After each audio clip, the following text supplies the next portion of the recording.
مساء الخير.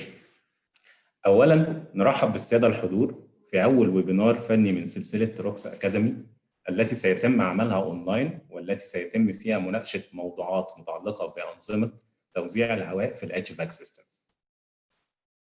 لسهولة انسياق الويبينار وحتى يتمكن جميع السادة الحضور من التركيز، سيتم غلق الكاميراز والآيفون والميكروفونز لجميع السادة الحضور طوال فترة الويبينار.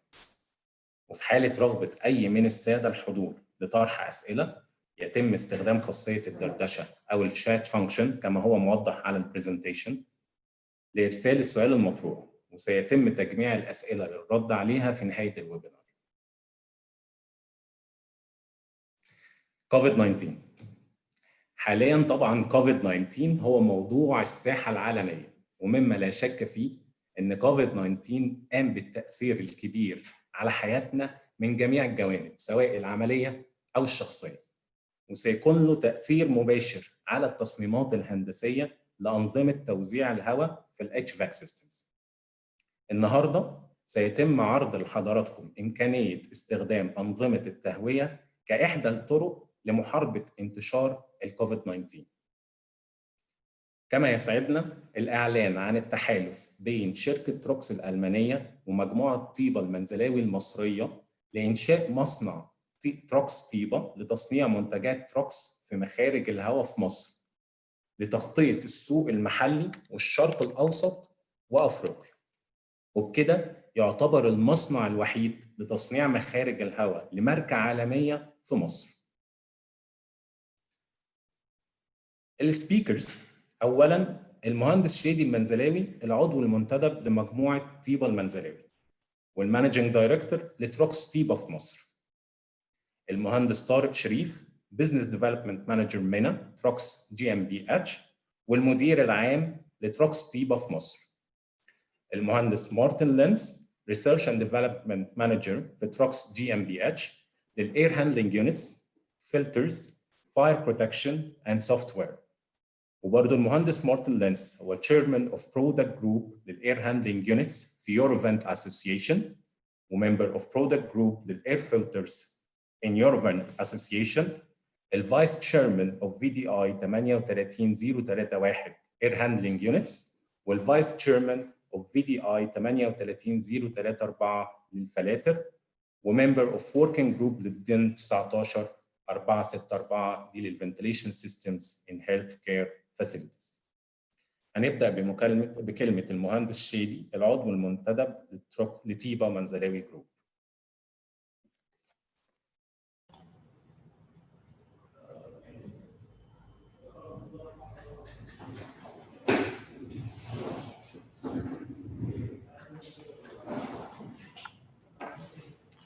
مساء الخير.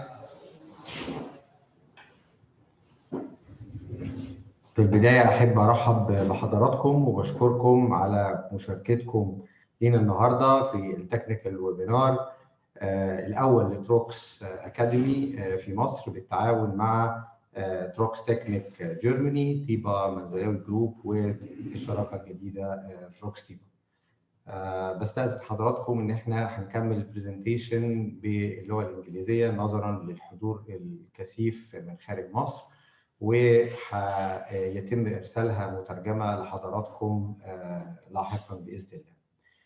Ladies and gentlemen, our distinguished guests, we would like to welcome you to our first Trox Academy technical webinar in Egypt in collaboration with Trox Technik, Tiba Manzalawi Group, and Trox Tiba. First, I would like to introduce our group. Tiba Manzalawi Group has been in the market since 1979. So this year we are celebrating 42 years of excellence in the Egyptian market.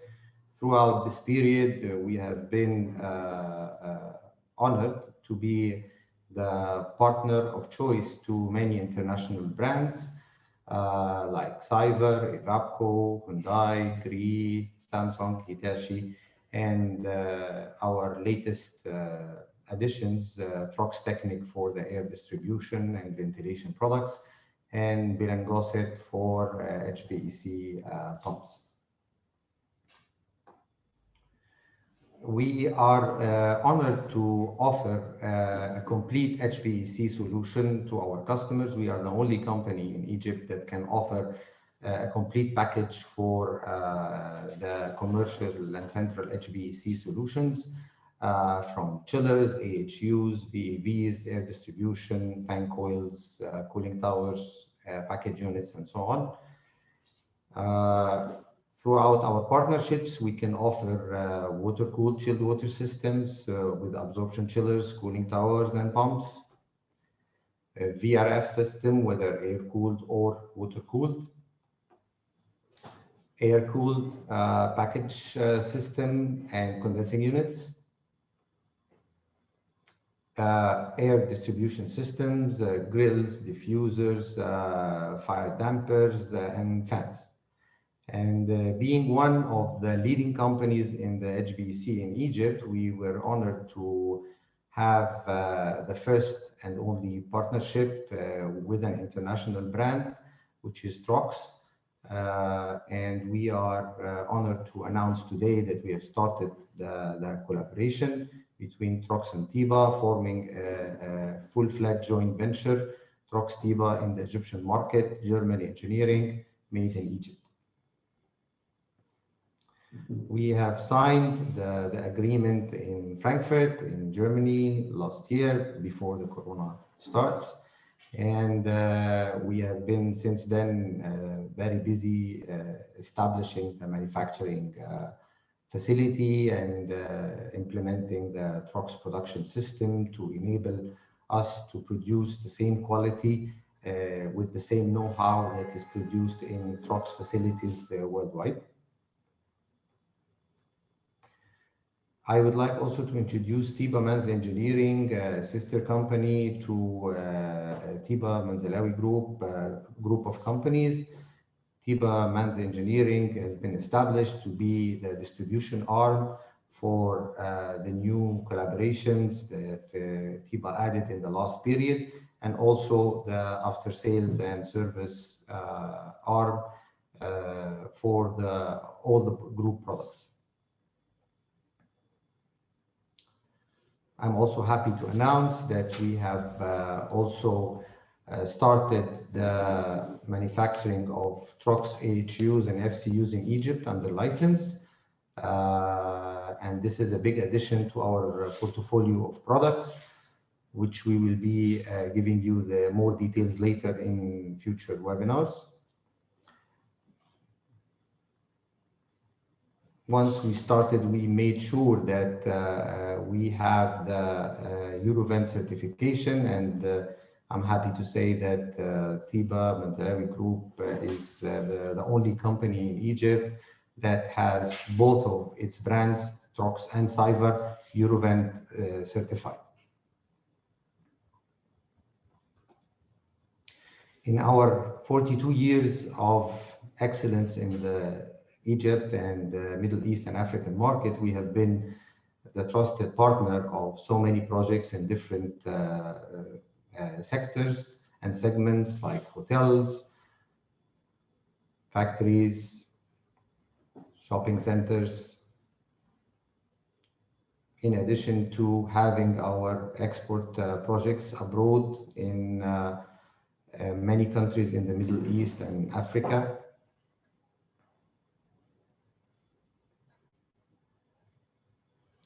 We are also honored to participate in iconic and landmark projects in Egypt, like Alexandria Library, the old and new Opera House, Egyptian Museum, Cairo Airport.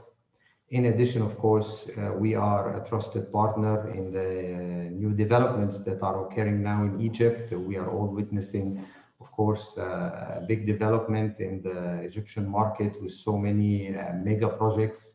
And we as Tiba Manzalawi Group, we are always supporting those projects, and we have been trusted to supply many projects in the new Cairo capital and the new Alamein area, like the new Opera House, the Presidential Palace, both in new Cairo capital and new Alamein. and also the Egyptian Pentagon, and the government district in New Cairo capital, and the parliament as well. I would like to hand over the mic to Mr. Tariq Sharif, the General Manager of Trox Tiba in Egypt. And I would like to thank you very much again for being with us, and looking forward to seeing you in future webinars. Thank you so much. I think now it can be viewed. Sorry, guys. Okay, starting again. Okay, coming from the idea, developing product for the indoor life. And Trox, we know the art of handling air. Fresh air means for us health, means safety, means productivity, means vital energy. We supply fresh air wherever people are working, relaxing, shopping, or simply just living. In a digital world, Trox is focused on always on quality and innovation.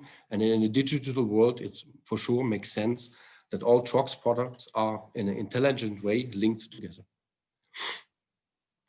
When we think about the past, Trox founded in 1951 and developed over the years over acquisition of technical highlights of its branch.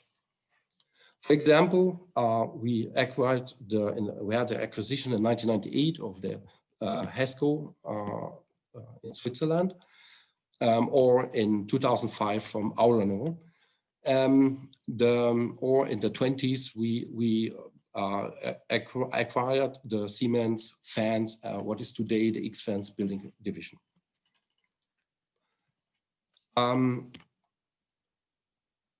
In most of the times when Trox came out of the product, we were already a kind of pioneer.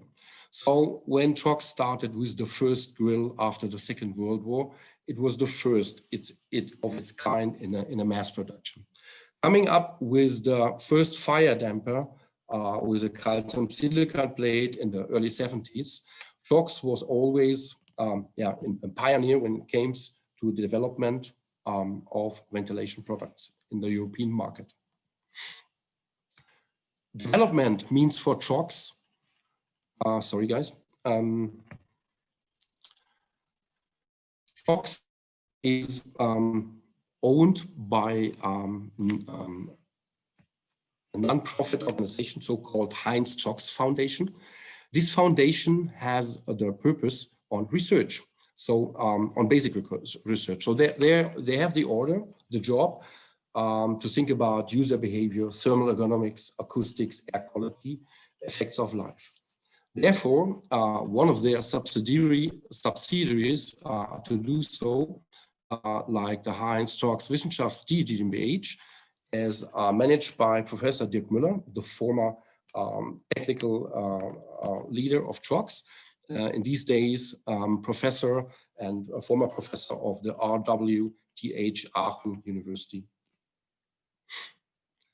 When we talk about Trox, we talk about a global supplier of products and systems, mainly grown up in Europe, starting from Germany. Most of our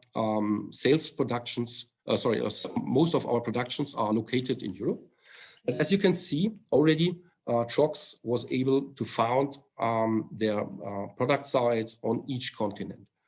When we now have a smaller look or closer look to Africa, we can see that Trox has already since around 20 years a production site in South Africa.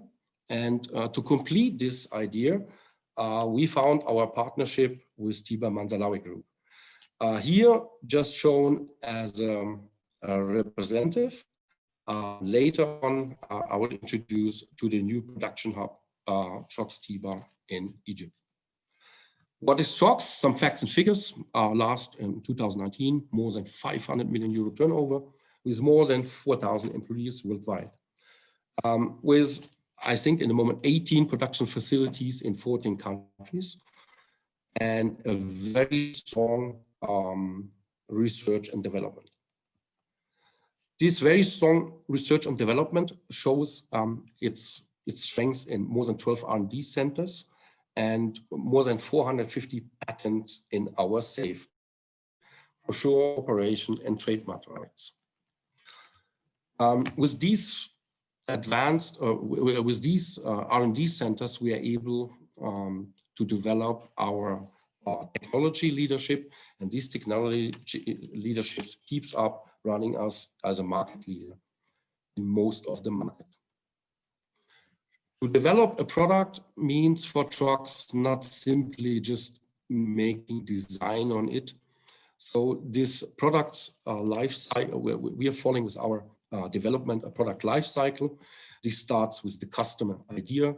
It ends at the end in a test, and with the finished product, we go in marketing.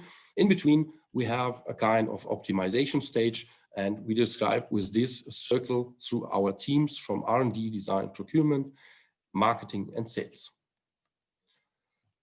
This high level of quality, for sure, has its reason.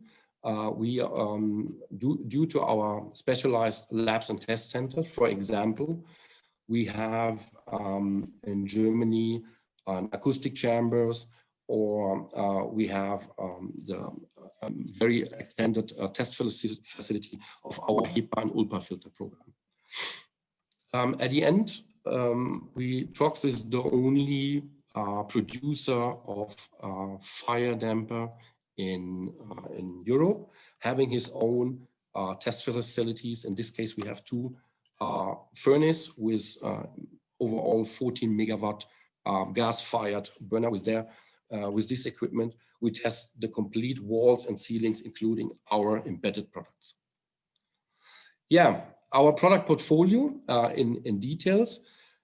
Getting the link to our new facility or new production facility in Egypt, we are proud to announce that we are able to produce the slot diffusers, sealing diffusers, nozzles, flow diffusers. Further on, we have multi-leaf dampers, external weather louvers, and a huge and wide range of sound attenuator, including their splitters or circular attenuators. When it comes to, let's say, the champion lead of room pressure control, Trox can show his big strengths in constant and variable volume flow controller in a round and in a square shape. Both of them, or all of them, are produced now in Trox Tiba in Egypt. At the end, also with our partner Tiba, the production of the Trox DCU fan units. At the end, with all these products, you are able, or the customer, we are able to generate logic subsystems and systems, for example, like fire protection system, smoke extract, or the room pressure control.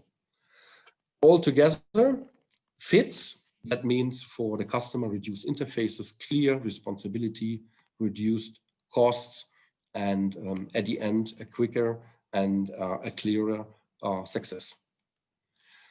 All of these can then be shown in application around the world, like any office buildings, hospital, any healthcare.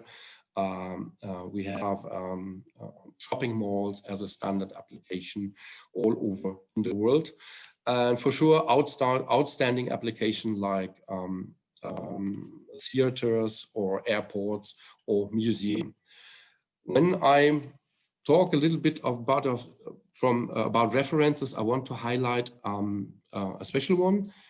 This is a special theater, an opera house in Hamburg, is the Elbphilharmonie. The idea or the challenge was music without any noise of the air ventilation. So the audience should not see or hear anything from the air ventilation. Trox supplied the fire protection and ventilation products. And We are very honored that we were awarded in a similar application here in Egypt, the new Opera House in Cairo. Here the challenge similar, even with higher requirement on the noise criteria. And here we delivered the whole turnkey solution AHU, including control system as a plug and play, the under-seat air outlets, including, let's say, the whole displacement flow system in this opera. At the end, you will see Trox all over in all outstanding building and application in the world. And to make sure that this information exchange is guaranteed, we have a platform called Trox Academy, where we are now part of it in our first live event. Yeah, and as I promised you in the beginning, Trox Tiba as the production hub in Egypt to produce high quality products for Trox, represented by myself and Mr. Engineer and Manzalawi, also CEO from Tiba. And I think before I talk too much, we will want to show you a quick video that introduce our team much better than I can do with words.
Thank you so much, Tarek.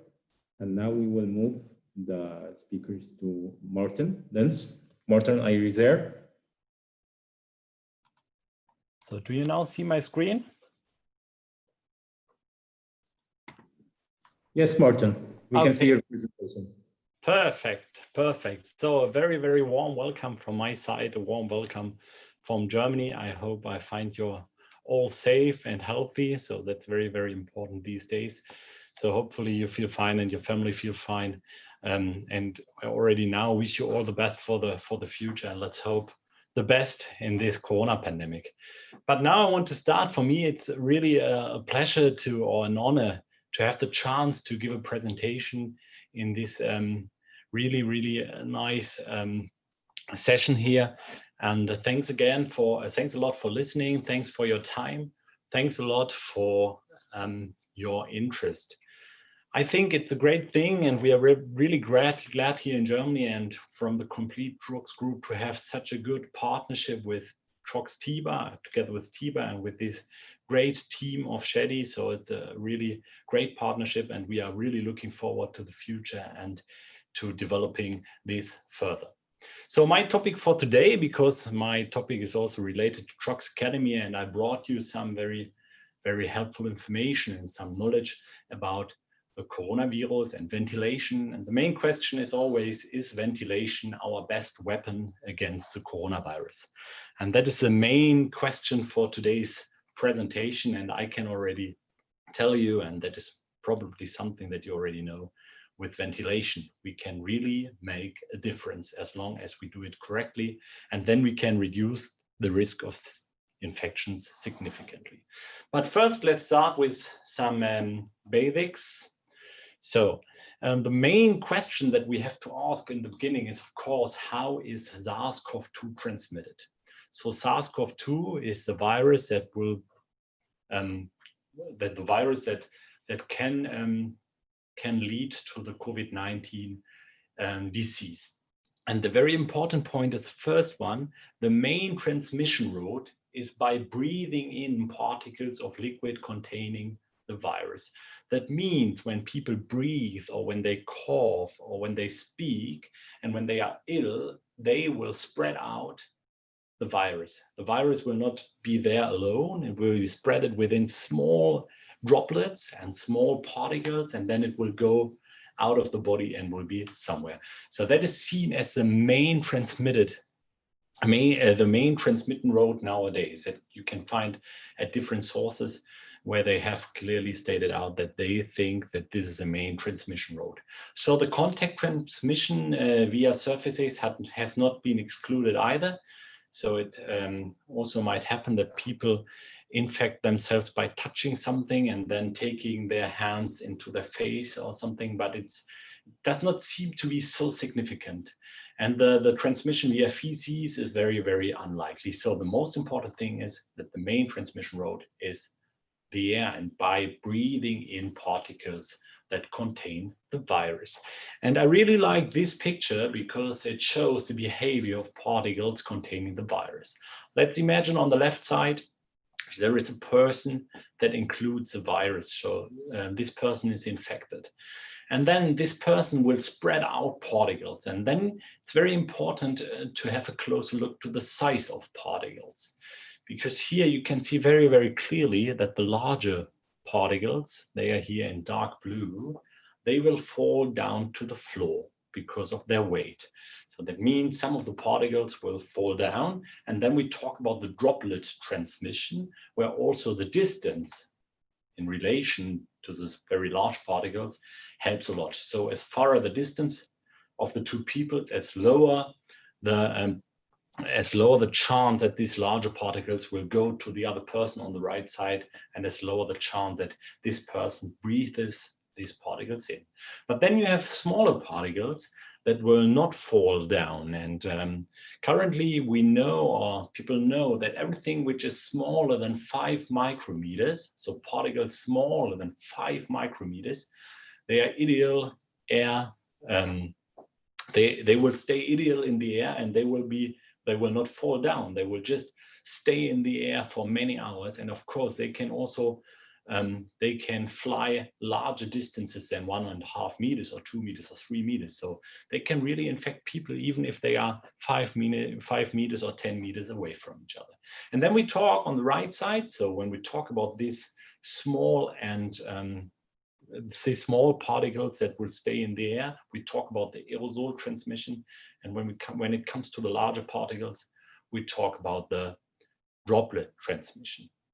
And then the question is, what do they do? What's the behavior of these particles? And the interesting thing is, when somebody breathes these particles out, they will even not stay at the same height. Normally, they will move up. Later, we will see that, but I want to explain why these particles that are breathed out, why they move up. It's quite easy to answer, because when you are in a room, normally the room temperature is somewhere between 20 and 25 degrees, while the body heat is at something between 35 and 38, for example. And then, of course, the air that is breathed out will move up because it's warmer. And the other point is that also the body is warm, and therefore we always have a transmission close to the body of air, and the air will move up. So the air will touch the body and will move up because it's warmed up. So this is the very important thing in the beginning, that the air that is breathed out by a person will move up and not down. And then we have a very, very nice simulation from the University of Berlin, where they simulated such a situation as in a classroom. and they had very, very slightly opened windows, and they simulated one infected person. So you can see here the person is infected and the person is breathing out. And as mentioned, the particles will move up, and you can see the time on the left side. And you can see that after 30 seconds, the viruses or particles are already quite far spreaded, and that will continue. So after 2 minutes, the particles are almost everywhere because the ventilation by windows is not so effective, and therefore there is no real exchange of air. And you can see in this simulation that the spread of the virus is really a big issue, because distance here is obviously not enough, because after now 2 minutes are almost gone. After 2 minutes, the particles that may include the virus can be already everywhere. And we also made some simulations in our airflow lab, and there we simulated also a warm person that is breathing out. And you can see that due to the body heat, because we give this dummy here a body heat which is similar to a real person, you can see that the fog, so this fog or this smoke, it moves up. So this is a scenario without ventilation, and we can see that in general it's correct that or we can assume, or it's always the case, that the air will move up. And then the question, of course, is how many particles generally occur. And that's also a very, very interesting study that was made by the Technical University in Berlin. And here they have researched different kinds of activities. So you can see from left to right how many particles as mean values are generated by person or by people that are breathing through the nose, breathing through the mouth, that are speaking, or that are coughing. And the mean values are already quite different. You can see by breathing through the nose, the mean value of generated particles is 23 per second. For breathing through the nose, it's already 134. While speaking, people generate about 195 particles per second, and while coughing, there are 13,709 particles per cough, which is a huge difference compared to what happens by breathing through the nose. And that's just one interesting thing in this slide. The other point is that when you go to the last line, you can see the number of tested subjects. It means they do not have only tested one person, they have tested several persons, several people. And then you can see the minimum values and the maximum values, and also there are huge differences. So there are also people that do not have any particle per second while breathing through the nose. And on the other hand, there are people that have 296 particles per second. When you have a look at the right column, you will see that for coughing, the difference is even larger. So from all the people that they have tested, they realized that there are some people, or there is one person that only spreads 181 particles per cough, and there are others that spread up to 287,697 particles per cough. So two conclusions here. One, it depends a lot on the activity, and it also depends a lot on the individual person. And that also explains a little bit why a lot of people infect themselves when they are quite active. So I don't know if you remember that when in Europe it started with a coronavirus, we had a lot of problems in these places where people do skiing, and then they go to these restaurants or small bars in the evenings where they are singing and celebrating, and there is no ventilation. And then they have a high activity, and therefore they are spreading a lot. And then, of course, a lot of other people will infect themselves. And then, as mentioned, there is a specific size where we think that the aerosols, or that the particles, will fall down. When they are larger than this specific size, we talked about 5 micrometers.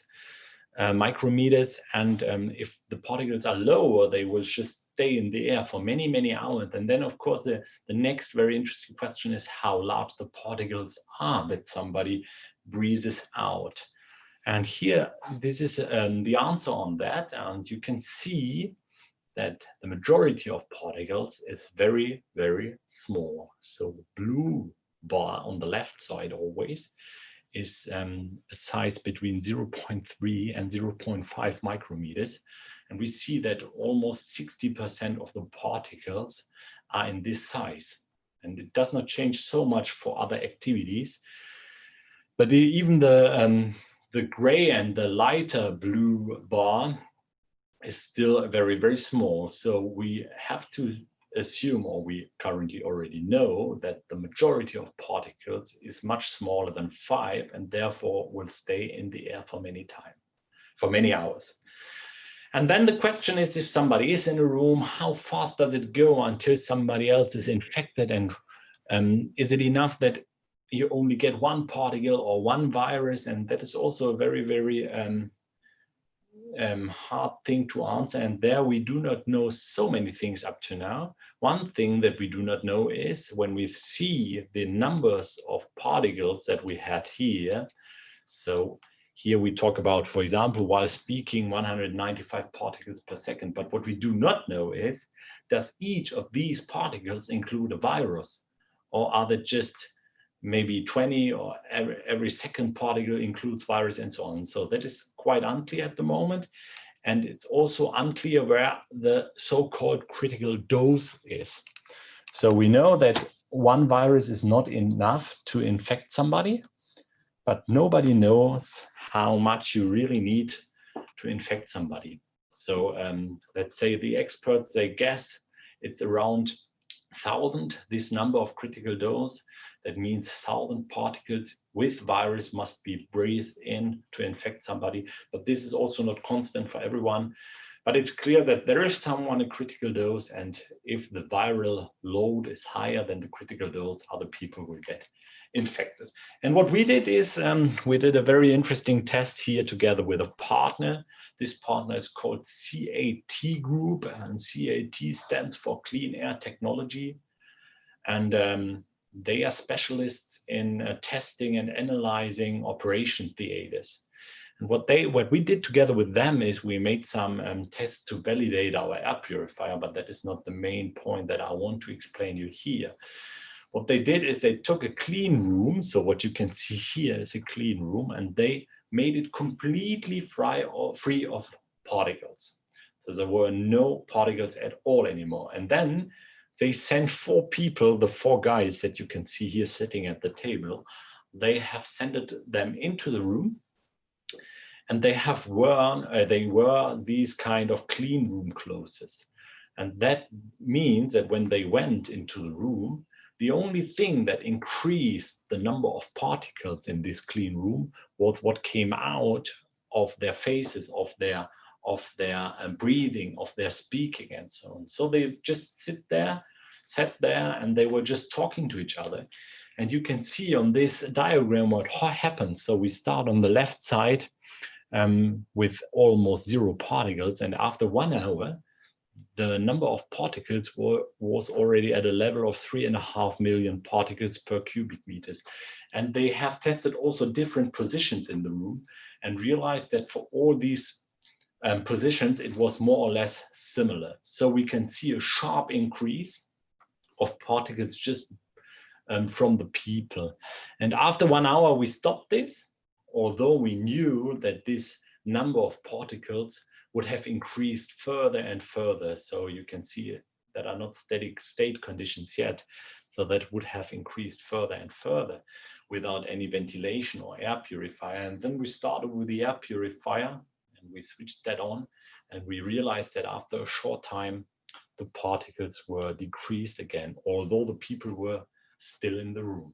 Later, I will come back again to the air purifiers and how they can be tested or should be tested. But this just shows the spread of people. So that shows how people can transfer the virus to other people and what the scenarios are. And one thing is very, very clear. The worst case is always a closed room without any ventilation and without any air purification. Because what happens in those cases is that if somebody is infected, the number of particles that this guy or this person will breathe out is increasing continuously. So that means the viral load is always increasing further and further and further and further without any decrease, and therefore a lot of people will infect also themselves with the virus. So that is the worst case scenario. And then we often talk about window ventilation, at least here in Europe. Some people still think that this is a great solution for changing things indoors. But what is clear is that window ventilation does not always work. And let's say the ventilation effectiveness is quite limited, because the first issue is you need windows, and you need windows that you can open. And then the second issue is that as soon as there is no temperature difference between indoors and outdoors, so for example, if outside the air temperature is at 20 degrees and in the room you also have 20 degrees, then there is almost no air exchange. So you always need this temperature difference, or you need wind to have an acceptable air exchange rate. And that cannot be guaranteed all the time during the year. And the other point are the comfort conditions. So for example, in winter, when here in Europe, for example, we have 0 degrees or minus 10 degrees, of course, you can open the window. And of course, then you have maybe an acceptable ventilation rate or an exchange rate. But that will lead to very cold rooms, to conditions where people actually tend to close the window very, very quickly again, and then there is no exchange anymore. So window ventilation can be a slight improvement. Therefore, it gets 1 green hawk, but still 1 red cross, because you always need temperature differences and wind, and can never be guaranteed that there is a specific amount of ventilation. And now I come to the huge benefits of mechanical ventilation. And they help a lot because the used air is continuously replaced by fresh air throughout the year, and this will reduce the viral load 24/7. So here we do not depend on the temperature difference or on wind. We can do it all the year, and we do it energy efficient because we have heat recovery systems, for example, and we do it without any impact on the comfort conditions in the room. So in the best case, people will even not realize that there is ventilation. And the second point is that state-of-the-art ventilation systems ensure room climate all year round that reduces the risk of infection. That is already known for many years, that a specific humidity and temperature in the room will help your body to fight against things that come to the body, like viruses and so on. So that is the second option. So that is also the only scenario where we say this gets 2 green hooks, at least when you talk about the risk of infection. And then there is another option to get rid of the particles that may include viruses, and that is an air purifier. Here we give it 1 green hook, because with these air purifiers, you can also reduce a viral load 24/7, because if you use, for example, HEPA filters, they will reduce the number of particles by almost 100%. And then, of course, you can also get rid of these particles. But with these air purifiers, of course, you cannot reduce the CO2 levels, or you can also not adjust the climate in the room, like temperatures and humidity. So we always tell our customers and our people here, and I think that's also the right message, that the first choice should always be a mechanical ventilation system. And if this is not possible, then the second option could be, to fight against the corona pandemic, an air purifier. And that also brings me to the first conclusion, that the right ventilation system can significantly reduce the risk of infection. And the second point, I will explain you why I also have added it here. The second point is that the ventilation system can even reduce the severity of the cause of the disease. So that is also something that medicines already know, and that many medicines already have said somewhere. They have the feeling that as lower the number of viruses that you breathe in while infecting, as lower the curse of the disease, or the severity of the curse of disease. That, on the other hand, means that as more viral load you get in your body, as more heavy, you will get ill. So that is something that you do not hear so much in the newspaper and so on, in the media, but many medicines already assume that it's like this. So with ventilation, we can not only reduce the risk of new infections, we can also reduce the severity of the course of the disease. The next point that I want to go through with you are the residual risks, because risks in relation to ventilation systems were also often discussed during the last, let's say, 12 months. And it started with things like that, and with air conditioning systems, where there were some press releases that said, wow, these kind of air conditioning systems, they can be a real risk and better shut them off and so on. But I don't think that they are so critical. But I want to explain you where that comes from. That comes from a study that was made in Guangzhou in China, where they have analyzed the situation in a restaurant where several people were sitting at different tables far away from each other, and they had this kind of air conditioning system without any filter and without any fresh air amount. And of course, if you don't have a fresh air amount and if you do not have any filter, this air conditioning system will do nothing with the virus. The virus will maybe move in, but it will also get out again. And maybe in some cases that could support a little bit the spread of the virus. But if you remember the simulation from the classroom, my personal opinion is that it cannot make such a big difference. So I think if there is no ventilation and no fresh air amount and so on, then you anyway have a problem, and these systems will not make it worse. If you use these systems in combination with a fresh air handling system or with an air purifier, of course, they are also not a problem anymore. So this is just for the information, but that is the reason why some people are afraid of ventilation systems or air conditioning systems. And therefore, it's very important to explain them how the situation is and what the scientific in the background is. And the other point that I already said in the beginning is that we know that the people in the room and also other heat sources like computers, lights, and so on, they will lead to the situation that air moves up because air is warmed up. And in many rooms, the air distribution is often not the determining factor in aerosol distribution, but rather the free convection of these loads and the movement in the room. That means what we do with a ventilation system or with air and with air conditioning systems, that will not change the flow behaviors in rooms so much. So of course it has an impact, but the spread is there anyway.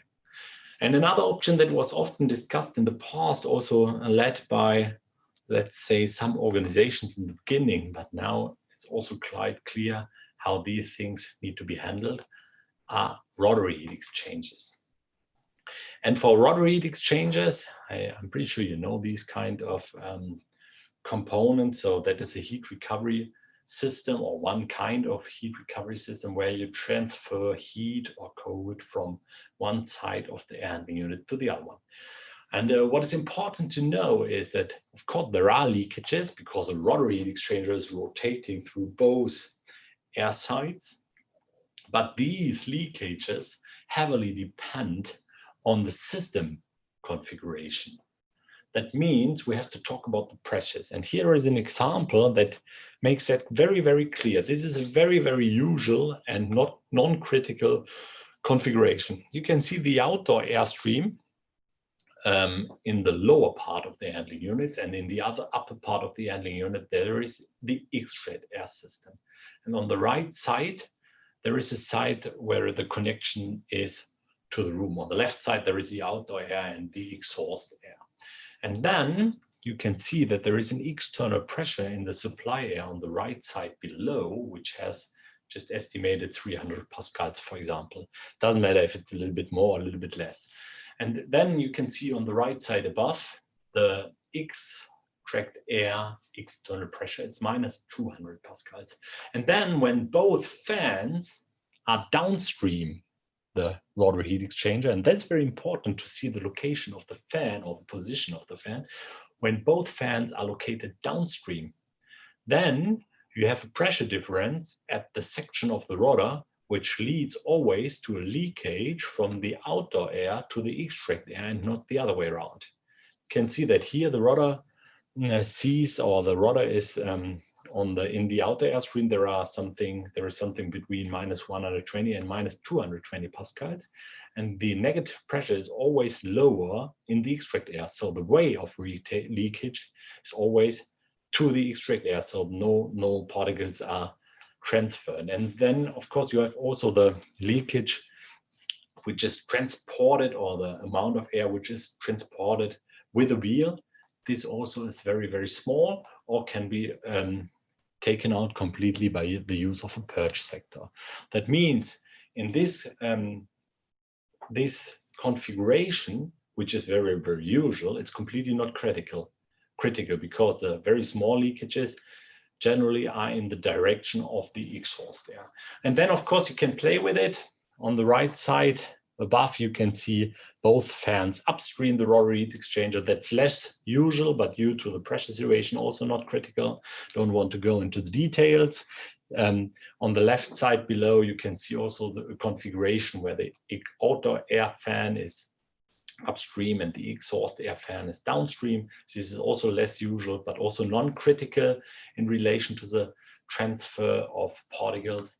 The only thing that can be or is possibly critical is what you can see on the right side below, when the outdoor air fan is downstream and the extract air fan is upstream. But this is very, very unusual. So that means, to conclude this or with a summary, with the right seal and practical device configuration, leakages will only be minor and they are negligible for the risk of infection. So do not stop rotors if they are corrected, installed, if they are maintained in the correct way and so on, then this is completely no problem. Another issue that is also in people's mind when they think about if there are risks is the filter change. And for the filter change, it's very important to know what a virus actually is. And the virus is completely different to a bacteria, because a virus does not live.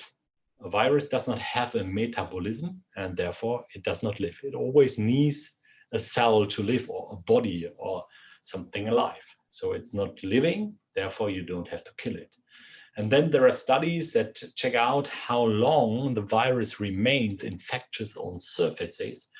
And for very, very friendly scenarios for the virus, let's say, this is still maximum 4 days. Often much shorter. So in the filter, there are not viruses from 365 days per year. Maximum, let's say 4 years, but many times maybe just 1 day. And the other issue is that these viruses, when they are in the filter and the particles, they will not fall out. So that also means that the filter is not more critical than any other surface in the room, like table plates, handrails, door handles, and so on. And with the usual personal protection equipment like masks and gloves, etc., the filter change is not critical at all. And additional units from the current perspective are also not practical and unnecessary. So forget about, let's say, virus killing equipment. Never forget the virus does actually not live. Therefore, you don't have to kill it. Okay, that means also that the residual risks are minimal, and these are commensurate with the considerably higher risk of no ventilation. So we should never stop a ventilation system just because we are a little bit afraid. As long as we bring in fresh air from outside, and fresh air from outside is always seen as having completely no virus, it's always better than switching those systems off. And then the question is, and that is also something that we researched and analyzed here in our labs, is what do the different air distribution systems do, and what is their relation to the spread of aerosols? And we in general see there are in general two different kinds of air distribution systems, and one is a mixing system that you can see here, for example, is swirly. There you bring in the air with a very, very high velocity close to the ceiling, and that leads to a situation where the air is brought into the room, but due to the high velocity, there is an under pressure close to the ceiling, and therefore some air is streaming back to this airflow, and that is why it's called mixing system, because the air which is already in the room is immediately mixed with the air that comes out of the air diffusers. So that is a mixing system, and after a short time you will have the air everywhere. That also means that the concentration of, for example, CO2 or even of viruses is similar everywhere in the room. So this is a principle that works with dilution. So we bring in air and dilute everything quickly. The other thing that is known is a displacement system that you also might have seen before. There we bring in the air with a very, very low velocity, and here is a cooling condition. Then due to the lower temperature, the air will fall down. And then where the heat loads are, and we also give here the people a heat load, there some of the smoke or the fog will move up due to the body heat. And that system leads to, let's say, layers, where in the lower area of the room you have the fresh air, and in the upper area you have the exhaust air. So that are general ventilation systems or air distribution systems in rooms that you might have seen before.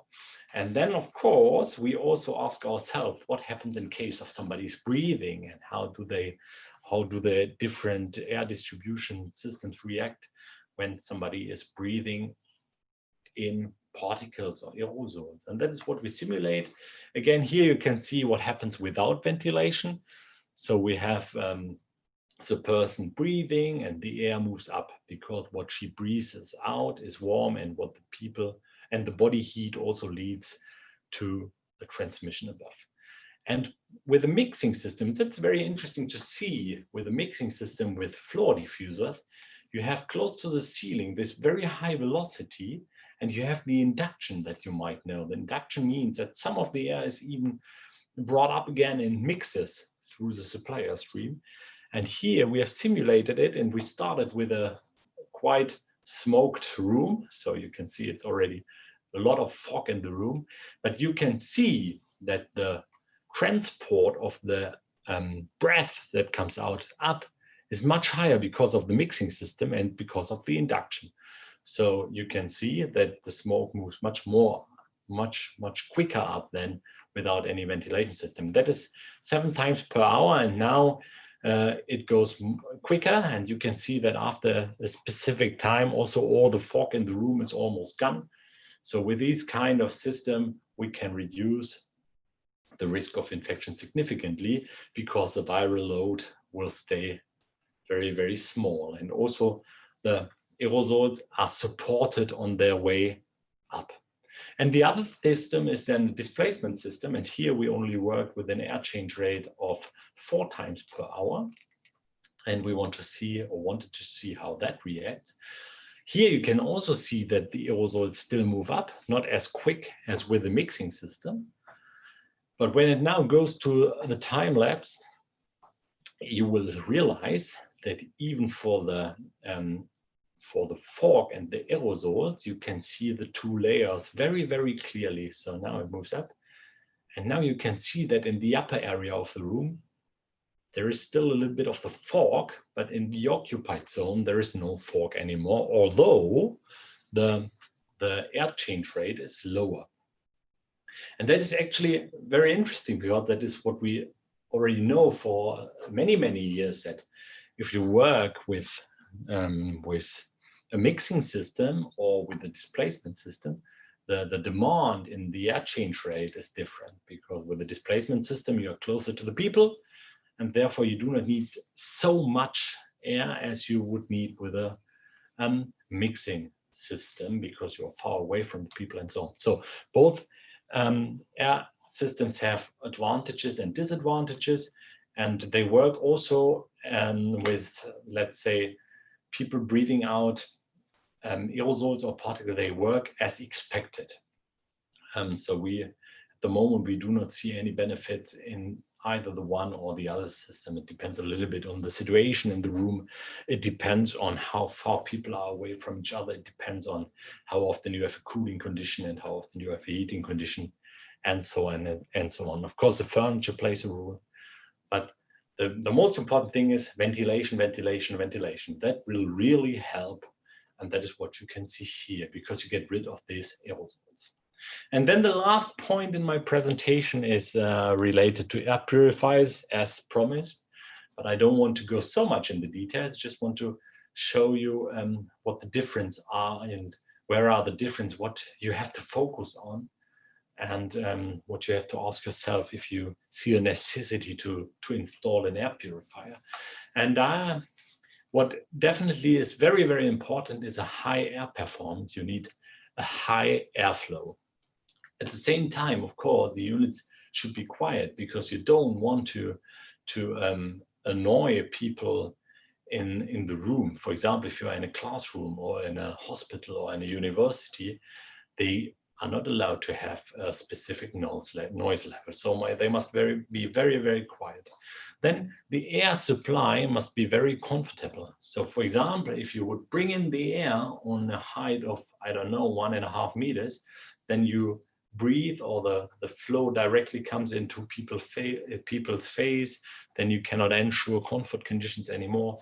And therefore, we are convinced that if you just have one point, so one air purifier where you can bring in the purified air in, then you have to go up to a specific height and bring it in a height where nobody is. Therefore, our air purifier has a height of 2.3 meters to bring in the air at a high level without the risk of reducing comfort conditions. Then you need a good room airflow to achieve all the corners and all edges in the room, to have a real effect in the room. Reliable technical data, that's not only important for the air purifiers, that is important for everything. There should be no hazardous waste for replacement parts. That means there should not be some things that you have to dispose in a special way or something. There should be no third-party products, harmful third-party products. It should be energy efficiency, and it should work with a safe and proven cleaning technology. I think that is also clear. As soon as there is something installed in, of course, it must be proven, and it must be safe, and it must really take out the viruses or destroy them or something, and it must have a verified effectiveness. And there are different air cleaning technologies. Just want to show you something about filtration, because we work with filtration here, because for us it's proven, it's safe, it's standardized. We have standards since many years. And with these standards, you can determine the efficiencies. It's defined specific for air and so on. They are energy efficient compared to other solutions. And there is no hazardous waste or waste product in the air, and the disposal is completely non-critical. I think this is the most common technique, and this is also rightly so. But let's talk a little bit about how to determine the effectiveness of these air purifiers, because of course we know that, for example, HEPA filters, they have a specific efficiency. But it's not only important to have the specific efficiency of the component, you have to see it in the complete room. And what we did, and that was also the picture in the beginning, we have put our air purifier in a test chamber, where we have brought in, together with this Clean Air Technology Institute, we have brought in a lot of aerosol. And there you can see on the left side, 100% aerosol. And then we have set on the air purifier, and we have checked the half-life periods and saw the decrease or the decay curves for specific airflow. And we did that at 7 or 8 points in the room for different airflows. And on the next slide, you can see what that brought. That brought, for example, for an air change rate of 3 hours, 3 times per hour, you can see that the half-life period is at about 11 minutes as an average value. That means after 11 minutes for this comparably small airflow everywhere in the room, because you can see that the difference are not so large in the different measuring points. After 11 minutes, you only will have half of the aerosols. For an air change rate of 5 times per hour, the half-life period is even only 7.3 minutes. And for air change rate of 7 times per hour, the average value is 5.3. And that really shows that with the right air purifier, when it works correctly, then you can change things at every location in the room and also significantly.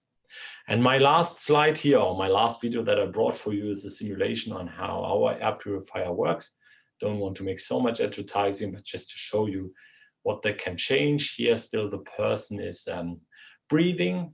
And here you can see we also work with a mixing system. The air is brought in at a level of 2.3 meters. Here for an air change rate of 7 times per hour, we started with a lot of fog. The person is continuously breathing out particles, but you can see after a specific time, everything is gone now. It's much clearer than before. That shows it can really make a difference. And then what we also try to simulate here is that at the end, the fog that we simulate is also an aerosol. And you can see when we take out the fog below, then nothing is coming out above. So that means that the HEPA filters that are installed, they are working correctly. The next video shows then the flow behavior in the room. We bring in the air in 3 directions. Here you can see that. Here we have brought in some fog in the inner area of the casing. You can see that the complete room is achieved. But although at the same time, we don't have any influence on comfort conditions because everything happens far away from the people. So that means concluded, and I hope that was very, very clear that ventilation is a very, very strong additional weapon against the coronavirus. I think we do not have currently a weapon that will solve everything at the same time, but ventilation can really make a huge difference, or air purification. And therefore we in the HVAC business, in the HVAC sector, we have a very, very high or a huge responsibility to help the world to come from the pandemic. So I want to thank you a lot for your interest. I wish you all the best. Please stay healthy. I hope you had some helpful information. For me, it was an honor. I'm really looking forward to meeting you once as soon as traveling is fine again. Thank you so much, Martin. Thank you so much for your very amazing presentation. Martin, in the meanwhile, we got some question because there are so many. I just want to sort some of them. Yeah. I took 3. If you like, I can give them one by one.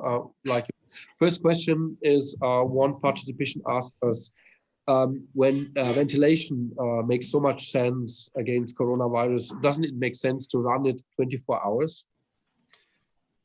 I mean, is it necessary to